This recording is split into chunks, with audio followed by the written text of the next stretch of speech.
Helo, fe enw I yw PC Blake ac rwy'n swyddog heddlu cymunedol ysgolion yn union fel y swyddog sy'n ymweld â'ch ysgol chi. Hoffwn eich atgoffa chi am rai negeseuon diogelwch pwysig am gyffuriau. Mae cyffuriau yn newid y ffordd bydd eich meddwl a'ch corff yn gweithio. Mae rhai cyffuriau yn gyfreithlon ac os defnyddir yn gywir, maent yn ddiogel. Ond mae rhai'n hyd yn oed yn beryglus os cant eu camddefnyddio. Nid yw cyffuriau anghyfreithlon fel moddion, ac nid oes labeli arnynt yn dweud wrthych beth sydd ynddynt neu faint i gymryd. Efallai nad yw'r cynnwys yr hyn yr ydych chi'n ei feddwl. Mwyn gwneud mwy o elw, bydd delwyl cyffuriau weithiau yn ychwanegu sylweddau eraill.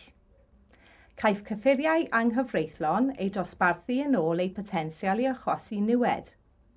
Ceir y gosb uchaf am gael eich dal ym meddiant cyffuriau dosbarth A, wedyn dosbarth B ac yna dosbarth C.